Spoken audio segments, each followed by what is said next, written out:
అసూయ గలవారును క్రూరులను అగు నార నారాధములను వివిధ అసుర జన్మలనెడి సంసార సాగరమున నేను శాశ్వతముగా పడద్రోయుచున్నాను. ఓ కౌంతేయ, అసుర ఏనుల ఎందే మరలా మరలా జన్మించి అట్టివారు నన్నెన్నడును పొందజాలక క్రమముగా అతి హేమమైన జన్మలకు పతనము నొందుదురు. హరే కృష్ణ మాత. హరే కృష్ణ మాతాజీ. ఇక్కడ భగవంతుడు తెలియజేస్తున్నారు, ఎవరైతే అసూయ గలవారు, భగవంతుని పట్ల భగవద్భక్తుల పట్ల అసూయ గలవారో వారు క్రూరులకు నరాధములను ఇంకా వివిధ అసుర జన్మలనేది సంసార సాగరం అంటే మళ్ళీ మళ్ళీ జన్మించుట ఎందు.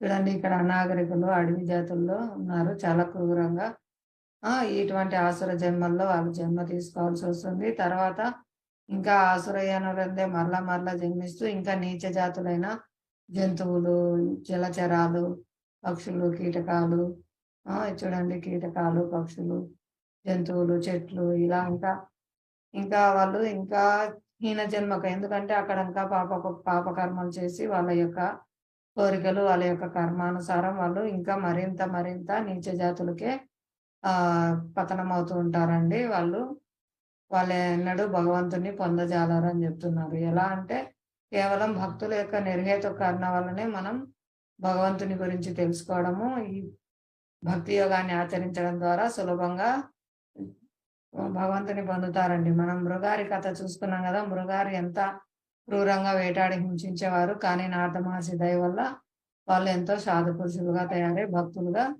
అందరికీ కూడా భక్తి ప్రచారం చేశారన్నమాట. అది భక్తి యోగం యొక్క గొప్పతనం. హరే కృష్ణ.